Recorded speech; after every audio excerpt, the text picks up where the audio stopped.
Sa panahon ngayon na kung saan bawat bansa ay naghahanda para sa anumang uri ng banta, mula cyber attacks hanggang sa nuclear war, ang tunay na sukatan ng kapangyarihan ay hindi lamang nakikita sa ekonomiya o diplomasya, kundi sa lakas ng kanilang sandatahang lakas. Ang mga modernong militar sa ngayon ay hindi na basta baril at tangkilang. Nariyan na mga stealth aircraft na halos imposibleng madetect ng radar, mga drone na kayang umatake ng walang piloto, at mga barkong pandigma ng puno ng missile system na kayang magpabagsak ng kaaway bago pa ito makalapit. Sa video na ito, aalamin natin ang 10 pinakamalakas sa armed force sa buong mundo ngayong 2025 ayon sa Global Firepower Index at iba pang military rankings. Kaya naman kung mahilig ka sa ganitong uri ng content, huwag kalimutang mag-like, mag-subscribe at i-click ang notification bell para naman lagi kang updated sa mga ganitong uri ng video. Kaya naman kung handa ka na, simulan na natin. Number 10. Italy. Ang Italy ay isa sa mga bansang patunay na ang lakas ng militar ay hindi laging nakikita sa dami ng sundalo, kundi sa quality ng teknolohiya at technical na kahusayan. Sa ilalim ng modernong pamahalaan nito, ang Italian Armed Force ay binubuo ng 4 na pangunahing sangay, ang Army, Navy, Air Force at Carabinieri. Ang Carabinieri ay isang espesyal na puwersang pinagkasama ang papel ng pulis at sundalo na may kakayahang magsagawa ng counter-terrorism, peacekeeping at intelligence mission sa loob at labas ng bansa. Sa kasalukuyan, may tinatayang 165,500 na aktibong sundalo at halos 20,000 na reserba ang Italy. Ang kanilang taon ng defense budget ay umaabot ng $33 billion na ginagamit sa pagpapaunlad ng kanilang sandatahang lakas at sa pakikilahok sa mga international mission ng NATO at European Union. Ang bansang ito ay kasapi sa NATO mula pa noong 1949 at isa sa mga pinakamaasahang tagapagtanggol ng reyong Mediterranean. Pagdating naman sa technology, talagang hindi nagpapahuli ang Italy. Gumagamit sila ng mga Eurofighter Typhoon, isa sa mga pinakamabilis at pinaka-advance sa fighter jet sa Europa, na kayang magsagawa ng air-to-air combat at precision ground strike. Sa larangan naman ng hukbong dagat, tampok ang 2 aircraft carrier, ang Cavour at Giuseppe Garibaldi, mga barkong kayang magdala ng dose-dosenang helicopter at F-35 stealth fighters. Ang kanilang frame class frigate naman ay may kakayahan ding magpatrolya at lumaban sa ilalim ng dagat, pati sa himpapawid gamit ang pinakabagong radar at missile system. Hindi rin dapat maliitin ng Italian Army na armado ng mga modern Ariete main battle tanks, Dardo infantry fighting vehicle at mga self-propelled artillery na ginamit na sa mga peacekeeping mission sa Iraq, Lebanon at Afghanistan.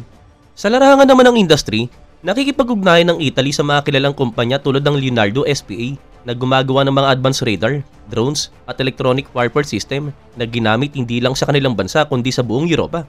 Kahit hindi kasing laki ng military ng Amerika, China o Russia, ang Italy ay may tuturing na technological monster sa larangan ng depensa. At sa kombinasyon ng mahabang kasaysayan ng digmaan, matibay na alyansa at disiplina sa operasyon, ang Italy ay hindi basta-basta may aalis sa listahan ng mga pinakamalalakas na armed force sa buong mundo. Number 9. Turkey. Ang Turkey ay isang bansang may napakalaking papel sa geopolitics, isang tulay sa pagitan ng Europa at Asia, at isang makapangyarihang member ng NATO. Sa mga nagdaang taon, ang kanilang military ay dumaan sa napakalawak na modernization, dahilan para kilalanin sila ngayon bilang isa sa mga pinakamalalakas na sandatahang lakas sa buong mundo. Mayroon silang tinatayang 445,000 na aktibong sundalo at higit 380,000 na reserba, na kung saan ginagawa itong ika-4 sa pinakamalaking hukbo sa NATO. Subalit higit pa sa dami, ang tunay na nagpapalakas sa Turkey ay ang kakayahan nitong gumawa ng sariling armas. Sa ilalim ng kanilang lokal na industriya ng depensa, nakagawa na sila ng mga combat drones, tanks, missile system, at armored vehicles na ngayon ay ginagamit na rin ng ibang bansa. Ang pinakatanyag dito ay ang Bayraktar TV-2 combat drone, isang bababang gastos subalit epektibong drone na kayang manatili sa ere ng mahigit 27 hours at maglungsad ng laser-guided missile nang halos hindi na-detect. Napatunayan na ang bisa nito sa digmaan sa Ukraine, Libya at Syria, kaya't naging simbolo ito ng bagong muka ng modernong warfare ng Turkey. Bukod dito, malaki rin ang kanilang ininvest sa air at naval power. Ang kanilang Air Force ay gumagamit ng F-16 Fighter Falcons at kasalukuyan na lang dinedevelop ang Kaan, ang unang Turkish-made 5th generation stealth fighter jet na inaasahang makakalaban ng F-35 at Su-57 sa hinaharap. Sa dagat naman, patuloy ang paglago ng Turkish Navy na may mga frigates, corvettes at submarine na kayang magsagawa ng operasyon sa Mediterranean, Black Sea at Aegean Sea. Hindi rin basta-basta ang kanilang land force na armado ng mga Altai main battle tanks at T-155 self-propelled howitzer. Meron silang Special Operation Unit na kilala sa kanilang brutal na kausayan, ginagamit sa counter-terrorism operation laban sa mga militanteng grupo sa loob ng bansa. Mayroon din silang kabuuang defense budget na mahigit $50 billion At ang Turkey ay mabilis na umaangat bilang isang regional military power. At sa strategic location nito, industrial na kakayahan at determinasyong maging ganap na independent sa produksyon ng armas, malinaw na nagpapadala sila ng mensahe sa mundo. Handa ang Turkey na ipagtanggol ang sarili at walang aatrasan na laban. Number 8. Japan. Kung may bansang tahimik subalit kakaiba ang lakas, yun na ang Japan. Matapos ang World War II, ipinagbawal ang kanilang konstitusyon ng pakikidigma, subalit pinayagan silang magtayo ng Japan Self-Defense Forces, isang sandataang lakas na orihinal na nilayon para lamang sa depensa. Subalit sa paglipas ng panahon at sa harap ng mga banta mula sa North Korea at China, unti-unti itong naging isa sa mga pinaka-modern na military sa buong Asia. Sa ngayon, ang JSDF ay mayroong 247,000 na aktibong sundalo at 56,000 na reserba at pinopondoan ng defense budget ng mahigit $60 billion na pinakamalaki sa kasaysayan ng Japan. Sa kabila ng kanilang defensive posture, hindi matatawaran ng technological nilang kalamangan. Ang kanilang Air Self-Defense Force ay gumagamit ng F-15J Eagles at mga F-35 Lightning II stealth fighters na may kakayahang magsagawa ng nighttime at long-range mission. Sa dagat, nangingibabaw ang Japanese Maritime Self-Defense Forces na may Aegis destroyers, stealth frigates at helicopter carriers tulad ng Izumo at Kaga na maaari ring i-convert bilang light aircraft carrier. Dagdag pa rito, patuloy nilang pinapalawak ang kanilang submarine fleet gamit ang mga Soryu-class at Taigei-class submarine na tahimik, mabilis at may kakayahang mag-operate ng matagal sa ilalim ng dagat. Ang Japan din ay may satellite-based early warning system, ballistic missile interceptors, at cyber defense unit na nakatutok laban sa mga modernong banta. Malaki rin ang naitutulong ng kanilang alyansa sa Estados Unidos. Bilang matagal ng kaalyado ng Washington, may access ang Japan sa mga pinakabagong technology at intelligence information. Mayroon ding American base sa Japan na nagsisilbing protection laban sa deterrent laban sa mga posibleng kalaban. At sa kabuuan, ang Japan ay isang technological giant na hindi na kailangang sumigaw para lamang ipakita ang lakas nito. Sila ay tahimik, disiplinado at handang ipagtanggol ang sarili at ang kanilang mga kaalyado, isang makabagong puwersang may halimaw na kakayahan sa likod ng mapayapang imahe. Number 7. France. Ang France ay isa lamang sa mga pinakamatandang military power sa buong mundo. At hanggang ngayon, isa pa rin ito sa mga bansang may kakayahang ipagtanggol ang sarili laban sa sinumang magtangkang umatake. Ang kanilang armed force ay hindi lang nakasandal sa dami, kundi quality, technology at disiplina ng mga sundalo. Ang French Armed Force ay binubuo ng Army, Navy, Air at Space Forces. Kasama na rito ang Gendarmerie at mga reserve unit. Meron silang humigit kumulang 205,000 active personnel at 35,000 reserves. Subalit wag mong maliitan ang bilang na yan dahil sa bawat unit may kasamang modern na kagamitan at world-class na training. Ang isa sa mga pinaka-iconic na asset ng France ay ang kanilang nuclear submarine fleet. Meron silang 4 na ballistic missile submarine na may kakayahang maglungsad ng M51 nuclear missile na kayang tumama sa target ng mahigit 8,000 km ang layo. Ang ibig sabihin, kahit walang base sa ibang bansa, may kakayahan silang tumugon ng mabilis sa anumang banta saan mang panig ng mundo. Sa larangan naman ng Air Force, ipinagmamalaki nila ang Dassault Rafale, isang multi-role fighter jet na ginamit din ng ibang bansa tulad ng India at Egypt.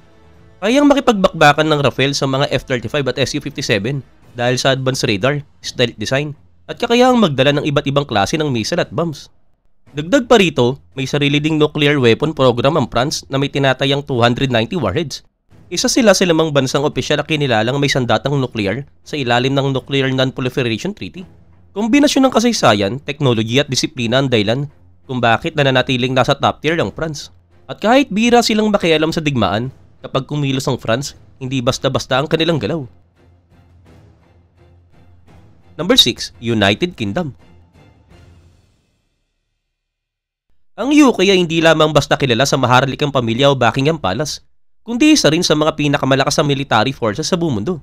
Sa loob ng maraming siglo, ang Britain ay may mahabang kasaysayan ng pananakop at naval dominance, at kahit sa modernong panahon, nananatiling matatag ang impluwensya nito sa larangan ng depensa. Sa kasalukuyan ng UK ay mayroong defense budget na mahigit $68 billion, isa sa mga pinakamalaki sa Europa. Binubuo ito ng British Army, Royal Navy, Royal Air Force at Royal Marines. Ang kabuuang tropa nito ay mahigit 194,000 personnel, kabilang na ang aktibo at reserba. Subalit hindi lang sa dami nakasalalay ang lakas, kundi sa quality ng kanilang kagamitan at teknolohiya. Ang isa sa mga pinakamodernong sandata ng UK ay ang Queen Elizabeth class aircraft carrier, partikular ang HMS Queen Elizabeth at HMS Prince of Wales. Ang mga barkong ito ay ganting lumulutang na base ng eroplano na kayang magdala ng F-35B Lightning II stealth fighters, mga eroplano na kayang lumipad at lumapag ng patayo. Ang Royal Air Force naman ay isa sa mga pinakamatatag na air defense system sa buong Europa. Mayroon silang 160 plus combat aircraft, kabilang na mga Eurofighter Typhoon at F-35 Lightning II, na ginagamit para sa air superiority at ground attack mission. Bukod dito, isa rin sila sa ilang bansa sa mundo na mayroong nuclear arsenal, dala ang kanilang Vanguard class submarine na may Trident II D5 nuclear missile. Hindi rin matatawaran ang kanilang karanasan. Sa mga operasyon sa gitnang silangan, Afghanistan at NATO mission, palaging nasa harapan ng British forces. Sanay sila sa joint operation kasama ng mga tropa ng US at iba pang NATO allies. Sa panahon ngayon, patuloy pa rin ang modernization ng kanilang hukbong sadatan mula sa digitalized battlefield system hanggang sa pagdevelop ng Tempest, isang next generation stealth fighter jet na inaasahang magiging kalapit ng Eurofighter Typhoon sa darating na dekada. Tahimik man subalit matatag, ang UK ay nananatiling isang global military power. May kakayahang magpakilos ng puwersa saan man sa mundo, anumang oras, sa lupa, dagat o himpapawid. Number 5. South Korea. Ang South Korea naman ay isang bansang kilala sa K-pop, technology at K-drama. Pero sa likod ng kanilang makulay na kultura, nakatago ang isa sa mga pinakamalakas at pinakapreparadong militar sa buong planeta. Sa harap ng patuloy na banta ng North Korea, napilitan ang bansa na bumuo ng isang hukbo ng handang lumaban anumang oras. Sa ngayon, mayroong higit 550,000 na aktibong sundalo at 2.7 milyong reserba ang South Korean Armed Force. Ang kanilang defense budget ay umaabot sa mahigit $60 billion na ginagawa silang isa sa mga pinakamataas na military spending sa Asia. Subalit hindi lang ito tungkol sa bilang, ang tunay na lakas nila ay nasa kanilang technology at disiplina. Ang Republic of Korean Army ay may K2 Black Panther main battle tanks, isa sa mga pinakamodern na tangke sa buong mundo. Mas mabilis pa ito kaysa sa M1 Abrams at mayroong fire control system na napakatumpak. Sa larangan naman ng artillery, may K9 Thunder self-propelled howitzer. Sila na ginamit din ng ibang bansa tulad ng Turkey at Australia, patunay ng quality ng kanilang armas. Sa himpapawid naman, nangingibabaw ang Rock Air Force na mayroong F-15K Slam Eagles, F-16 fighters at F-35A Lightning II stealth jets. Bukod pa rito, dinidevelop din nila ngayon ang KF-21 Borami, isang makabagong 5th generation fighter jet na gawa mismo ng Korea. Simbolo ng kanilang ambisyong maging independent sa military production. Pagdating sa dagat, hindi rin talaga magpapauli ang Rock Navy, na may mga destroyer, submarine at amphibious assault ship na kayang mag-operate sa malawak na Korean Peninsula at karatig dagat. Ang isa pa sa mga pinaka-impressive ay ang Sejong, the Great Class Destroyer, na may advanced Aegis radar system na kayang mag-detect at magpasabog ng missile threat bago pa ito makalapit. At bukod sa lakas ng sandata, may kakaibang disiplina ang South Korean soldiers. Lahat ng kalalakihan ay required na mag-military service, kaya naman halos bawat pamilya sa bansa ay may connection sa depensa. Ibig sabihin, sa oras ng panganib, mabilis silang makakapag-mobilize ng milyong-milyong sundalo.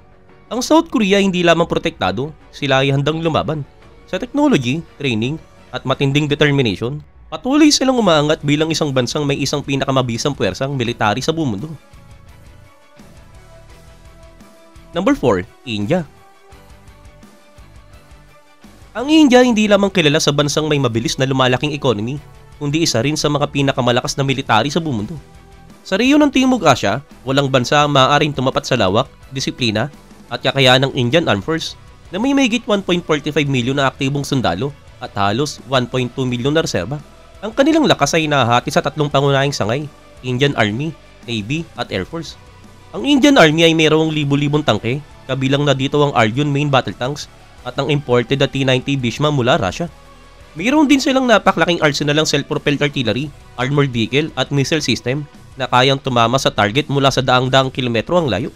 Sa himpapawid naman, pinangungunahan sila ng Sukhoi Su-30 MKI fighters, Rafale jets mula France at Tejas light combat aircraft na gawa mismo ng India. Ang mga kombinasyon na ito ay nagbibigay sa kanila ng napakalawak na air superiority. Isa rin sila sa ilang bansa na may nuclear capable aircraft at missile system, kabilang na ang kilalang Agni at Prithvi ballistic missile. Pagdating naman sa karagatan, lumalakas ang gusto ang Indian Navy na may mga aircraft carrier, submarine at destroyer. Ang INS Vikrant, ang unang indigenously built aircraft carrier ng India, ay simbolo ng kanilang ambisyong maging dominanting naval power sa Indian Ocean. Sa defense budget na mahigit $80 billion, ginagamit ng India ang kanilang technological kakayahan para makamit ang self-reliance. Sa ilalim ng kampanyang Make in India, aktibong ginagawa ng bansa ang kanilang sariling mga tangke, fighter jet at missile upang hindi umasa sa mga dayuhan. At higit sa lakas, ang lakas ng India ay nasa kanilang manpower at disiplina. Sa panahon ng tension sa Himalayas laban sa China, napatunayan ng Indian troops ang kanilang tibay sa matinding kondisyon.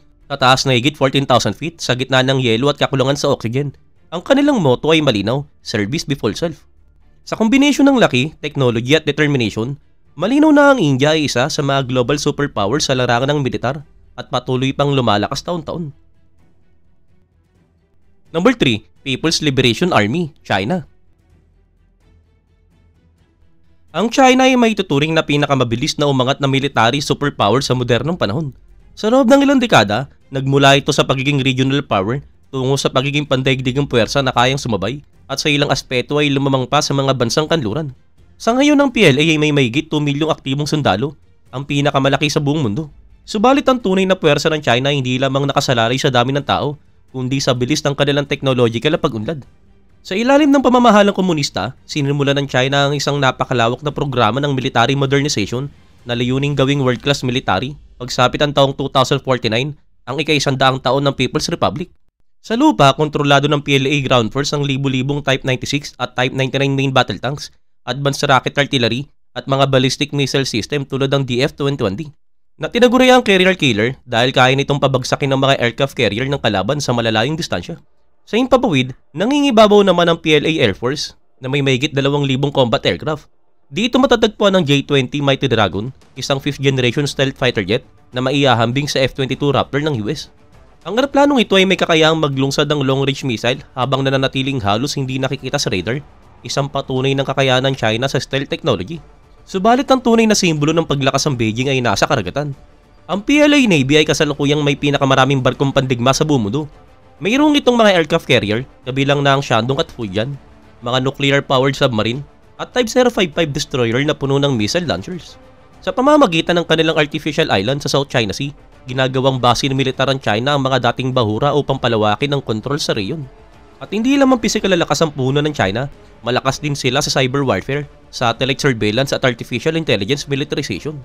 Mayroon silang mga anti-satellite missile, quantum communication system, at autonomous drone na ginagamit sa espionage at precision attacks. Ang lahat ng ito ay bahagi ng strategy na tinatawag na active defense, na kung saan naghahanda ang China hindi lamang para sa depensa, kundi para rin sa possibility ng global power projection. Sa madaling salita, hindi na basta humahabol ang China.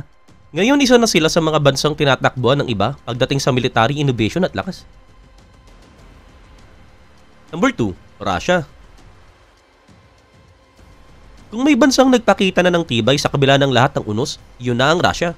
Mula pa noong panahon ng Soviet Union, ang kanilang military ay kinatatakutan. At hanggang sa ngayon, dala pa rin nila ang reputation bilang isang dambuhalang kapangyarihan na may bakal na kamay at sandatang kayang bumura ng lungsod sa isang iglap. Ang Russian Armed Force ay binubuo ng mahigit 1 milyong aktibong sundalo at higit 2 milyong reserba. Meron silang isa sa mga pinakamalaking arsenal ng armor at artillery sa planeta, kabilang na ang T-90, T-80, at ang high-tech na T-14 Armata tanks. Sa larangan ng air defense, sila ang may hawak ng S-400 at S-500 missile system na kilalang kayang sumulong ng mga ballistic missile, fighter jet at maging stealth aircraft. Ang isa pa sa mga pinakamalakas sa sandata ng Russia ay ang kanilang nuclear triad, 3 sangay ng nuclear delivery systems, ICBMs, submarine launch ballistic missile at strategic bombers. Mayroon silang tinatayang 5,580 nuclear warhead na ginagawa itong pinakamalaking nuclear stockpile sa buong mundo. Kasama na rito ang mga nakakatakot na armas gaya ng RS-28 Sarmat o Satan II na may kakayahang magdala ng multiple nuclear warhead na makakatama sa iba't ibang target sa loob ng isang kontinente. Sa himpapawid naman, ginagamit ng Russian Aerospace Forces ang mga Su-35, Su-34 at MiG-31 fighters, habang pinagyayama ng Su-57 Phelon ang kanilang unang stealth jet. Samantala, ang Russian Navy ay may mga nuclear submarine na kayang maglayag sa ilalim ng yelo ng Arctic, missile cruiser tulad ng Admiral Nakhimov, at mga hypersonic weapon gaya ng Kinsal at Zircon na kayang lumipad ng higit 10 times sa bilis ng tunog. Kilala din sa buong mundo ang Spetsnaz, ang elite forces ng Russia, mga sundalong sinanay para sa sabotage, reconnaissance at counter-terrorism. Sa mga digmaan, ang disiplina at brutal na taktika ng mga unit na ito ang isa sa mga dahilan kung bakit nananatiling kinakatakutan ng hukbo ng Moscow. At bagaman nakaharap ang Russia sa mga parusa at matinding pagsubok sa digmaan sa Ukraine, hindi nito nabawasan ang kanilang determination. Sa halip, lalo pa silang nagdoble ng modernization at pagpapalakas ng depensa.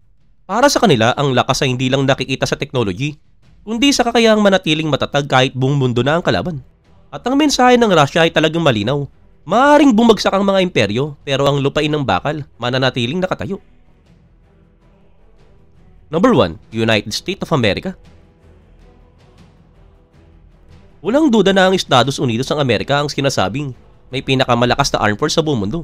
Sa pinagsamang technology, budget at global presence, walang bansa ang lumapit sa lawak ng military reach ng Amerika. Sa kabuuan, mayroong higit 1.3 million active personnel at may higit 800,000 reserve troop na handang tumugon sa anumang banta sa anumang panig ng mundo. Ang pinakamalaking dahilan ng kanilang lakas ay ang napakalaking budget sa depensa, may higit $830 billion bawat taon. O halos katumbas ang siyam na pinagsamang military spending ng mga nasabi natin kanina. Sa ganitong pondo, kaya nilang magpanatili ng advanced technology, research at development, at tuloy-tuloy na modernization ng kanilang mga armas at kagamitan. Pagdating naman sa Air Force, talagang walang makakatalo sa US. Sila ang may pinakamalaking fleet ng mga fighter jets sa buong mundo. Kabilang na ang mga stealth aircraft tulad ng F-22 Raptor at F-35 Lightning II, na itinuturing na pinaka-advanced na fighter jet na nagawa ng tao. Sa larangan naman ng strategic bombers, hawak nila ang B-2 Spirit stealth bomber at ang paparating na B-21 Raider na kayang magdala ng nuclear payload kahit hindi matukoy ng radar. Hindi rin pahuli ang kanilang Navy, ang pinakamalaki at pinakasofistikado sa buong planeta. Ang US Navy ay mayroong 11 nuclear power aircraft carrier na bawat isa ay lumulutang na lungsod ng kapangyarihan. Mayroon din silang daan-daang destroyers, submarine at amphibious assault ship. Ang mga barkong ito ay kumakatawan sa domination ng Amerika sa karagatan na kung saan man sila maglayag, dala nila ang impluwensya at lakas ng kanilang bansa. Pagdating naman sa nuclear arsenal, isa rin ng Amerika sa may pinakamalaking imbakan ng sandatang nuclear na tinatayang nasa 5,000 warhead. Sa ilalim ng doktrinang nuclear triad, kaya nilang maglungsad ng pag-atake mula himpapawid, dagat o lupa, gamit ang mga intercontinental ballistic missile, nuclear submarine at bombers.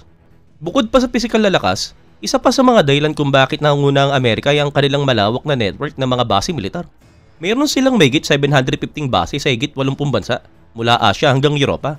At dahil dito, kaya nilang magresponde sa mga pandigdigang krisis sa loob lamang ng ilang oras. Hindi rin matatawaran ng papel ng US Space Force, ang pinakabagong sangay ng military na nakatuon sa depensa ng bansa sa kalawakan. Isa itong patunay na handa ang Amerika sa mga labanan ng hinaharap, hindi lang sa lupa, dagat o himpapawid, kundi pati na rin sa kalawakan. Sa kabuuan, ang US Armed Force ay hindi lang simbolo ng kapangyarihan, kundi teknolohiya, disiplina at global reach. Sa sobrang lawak ng kanilang impluwensya, madalas sinasabi ng mga eksperto na kung mayroong tunay na superpower sa modernong panahon, walang iba kundi ang Amerika.